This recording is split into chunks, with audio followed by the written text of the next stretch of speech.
Blogging Twilight Part 12. Chapter 14. Mind Over Matter. Better title, and that's the way we all became the Shady Bunch. After the touch fest, Edward drives Bella home. On the way, he listens to an oldies radio station which prompts Bella to ask about his age. He finally admits that he was born in 1901. He was suffering from Spanish influenza in 1918 when Carlyle saved his life by transforming him into a vampire. He says the process was very painful. We then get a rundown on the Cullen family history. After saving Edward, Carlyle saved Esme, who I think is Carlyle's wife. Carlyle seems like the nicest guy in the world. Not only did he save Edward's life, but he later made a girl vampire, Rosalie, for Edward to hug and kiss. But their relationship never blossomed, and Edward thinks of her as a sister. Rosalie found the human Emmett in the forest suffering from a brutal bear attack and took him to Carlyle, who saved his life by turning him into a vampire. Rosalie and Emmett then fell in love. Vampire Alice, who can predict the future, found vampire Jasper walking around, and they went to see nice guy Carlyle, and that's how they became a family. But if Carlyle can save people's lives by turning them into vampires, why doesn't he do so all the time? Why has he only saved 3 kids and 1 woman? Alice and Jasper were already vampires when they came to the family. There are so many deserving people in the world suffering from diseases and maulings. Why couldn't Carlyle have saved them instead of this handful of whiny, dying teens? Edward explains that most vampires are nomads and loners. Families like his are rare because grouping together can bring unwanted attention to their species. Again, why is vampirism such a secret? It's 2009. Stand up and be proud of who you are. During the family history talk, Edward and Bella arrive back at her house. Her stomach growls and Edward realizes he completely forgot that humans need food. She invites him inside. He knows where the spare house key is and admits that he comes to Bella's house every night and watches her sleep. Obviously, she freaks out.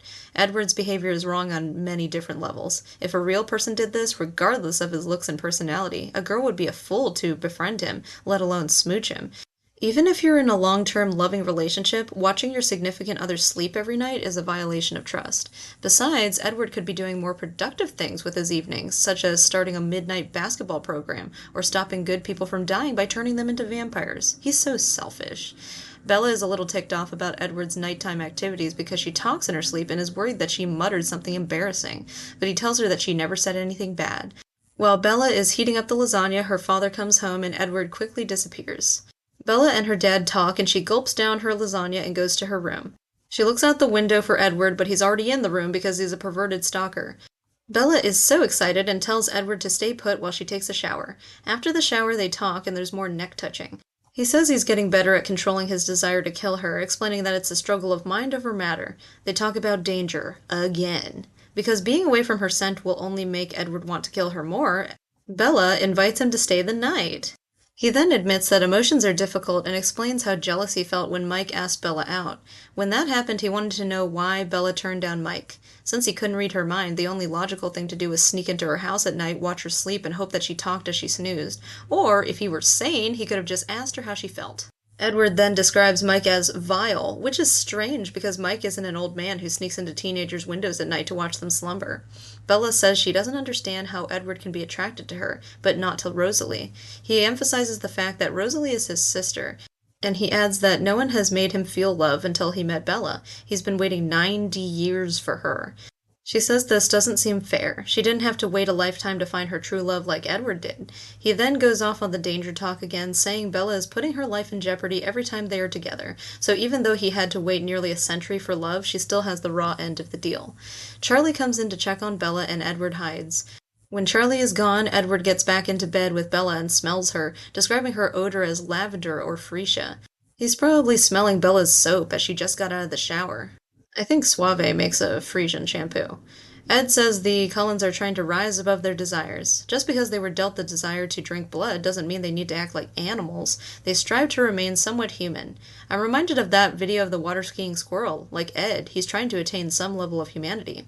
Bella asks a very reasonable question. Why do vampires get individual superpowers on top of their already heightened abilities? Edward doesn't know, but Carlyle has a theory that whatever ability you had as a human gets magnified when you become a vampire.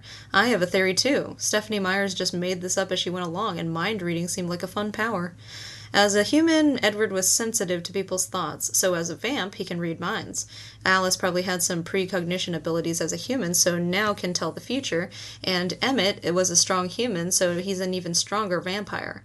Jasper can manipulate the emotions of those around him because, well, I'm sure at some point in the story he will need to do just that. I understand these powers, sort of, but then Edward says Carlisle's special power is compassion, and Esme's power is love. Those aren't superpowers. Those are words plucked from a Hallmark movie channel advertisement. And Rosalie's power is tenaciousness. Aquaman has better powers than these. I picture Carlisle, Esme, and Rosalie as a crime-fighting team. When confronted with a bad situation, Carlisle shouts, "I'll use my compassion to stop the army of evil robots. Esme, use your power of love to free the prisoners. And Rosalie, use your stubbornness to thwart the mad doctor. Cullens, attack!" And then all three are killed instantly.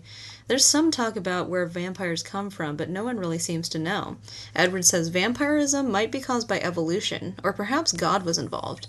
Bella asks about sex, only she never uses the word. Edward tells her it would be dangerous because if he loses control, he could kill her instantly with his strength. Of course, since the word sex is never mentioned and the act is only alluded to, Bella might have been asking if vampires can play Mario Kart. Read the last 2 pages of this chapter with Mario Kart in mind instead of sex. The conversation still makes sense.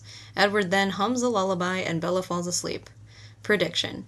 Edward admits that along with sneaking into Bella's room at night, he's also been stealing hair from her hairbrush and using it to brush his teeth.